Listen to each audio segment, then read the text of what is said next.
కొత్తగా YouTube channel అయితే పెట్టారా? మోనిటైజేషన్ అయితే అయిపోయిందా? షిఫ్ట్ కోడ్ ఎలా ఇవ్వాలి? గూగుల్ యాడ్సెన్స్కి మన బ్యాంక్ అకౌంట్ ఎప్పుడు ఇవ్వాలి? మనకి $100 అయిన తర్వాత ఇవ్వాలా? అవునండి, మనకి $100 అయిన తర్వాత ఇవ్వాలి. $100 ఎప్పుడు అవుతాయి అంటే, ఒక నెలకు కానివ్వండి, 2 నెలలకు కానివ్వండి, 3 నెలలకు కానివ్వండి, $100 అయిన తర్వాత గూగుల్ యాడ్సెన్స్కి మన బ్యాంక్ అకౌంట్ అయితే ఇవ్వాలి. ఏ అకౌంట్ ఇవ్వాలి ఏంటి అంటే, స్టేట్ బ్యాంక్ ఇస్తే చాలా మంచిదండి. స్టేట్ బ్యాంక్ ఇవ్వచ్చు, కెనరా బ్యాంక్ ఇవ్వచ్చు, ఐసిఐసిఐ బ్యాంక్ అకౌంట్ కూడా ఇవ్వవచ్చండి. అది ఎలా ఇవ్వాలి ఏంటి అని వీడియోలోకి అయితే వెళ్ళిపోదాము. షిఫ్ట్ కోడ్ ముఖ్యంగా ఇవ్వాలండి. మనం గూగుల్ క్రోమ్లోకి అయితే వెళ్ళిపోదామండి.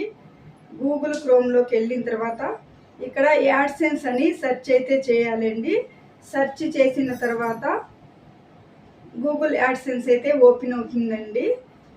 గూగుల్ యాడ్సెన్స్ ఓపెన్ అయిన తర్వాత కనెక్ట్ టు యాడ్సెన్స్లోకి వెళ్ళాలండి. వెళ్ళిన తర్వాత యాడ్సెన్స్ పేజ్ అయితే మనకి ఇలా ఓపెన్ అయిపోతుందండి. ఓపెన్ అయిపోయింది. ఇక్కడ డాలర్స్ దగ్గర 3 డాట్స్ అయితే ఉంటాయండి. 3 డాట్స్లోకి వెళ్ళిన తర్వాత వ్యూస్ పేమెంట్లోకి వెళ్ళాలండి. వెళ్ళిన తర్వాత ఇక్కడ కింద కనుక స్క్రోల్ చేస్తే క్రిందకి స్క్రోల్ చేసిన తర్వాత ఇక్కడ మనకు సెట్టింగ్స్ అని ఉంటుందండి. సెట్టింగ్ మీద టచ్ చేయాలండి. మన నేమ్ ఇక్కడ కనిపిస్తూనే ఉంటుంది. సెట్టింగ్స్ మీద టచ్ చేసిన తర్వాత యాడ్ పేమెంట్ అని వస్తుందండి. యాడ్ పేమెంట్లోకి అయితే వెళ్ళాలండి. వెళ్ళిన తర్వాత ముందు పైన నేమ్ అడుగుతుందండి. మన ఇంట్లో వాళ్ళ పేరు ఇచ్చుకోవచ్చు. సెకండ్ వన్ మన పేరు ఇవ్వాలండి. మన బ్యాంక్ అకౌంట్ ఇవ్వాలి. బ్యాంక్ నేమ్ అయితే ఇవ్వాలి. ఐఎఫ్ఎస్సి కోడ్ ఇవ్వాలి. ఇక్కడ షిఫ్ట్ కోడ్ అయితే ఇవ్వాలండి.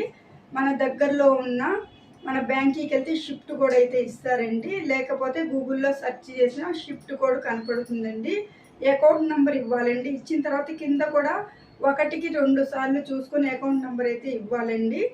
ఇచ్చిన తర్వాత కింద బాక్స్ ఉంటుందండి. బాక్స్లో టిక్ ఉంటుంది. టిక్ ఇచ్చిన తర్వాత సబ్మిట్ అయితే చేసేయాలండి. మనం ఇలా ఇచ్చుకోవాలండి.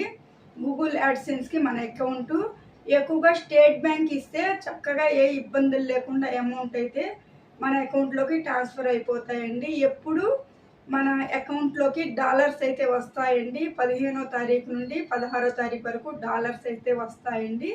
మనం ఇండియన్ రూపీస్లోకి చేంజ్ చేసుకోవాలి అంటే 20వ తారీఖు నుండి 30వ తారీఖు లోపు అమౌంట్ అయితే డాలర్స్ రూపంలో ఉన్న అమౌంట్ మన ఇండియన్ మనీ కింద మన బ్యాంక్ అకౌంట్లో అయితే పడతాయండి. మా వీడియో కనుక నచ్చితే లైక్ చేయండి, షేర్ చేయండి, కామెంట్ చేయండి. ఇంకో కొత్త వీడియోతో మళ్ళీ మీ ముందుకు వస్తానండి. థ్యాంక్ యూ అండి.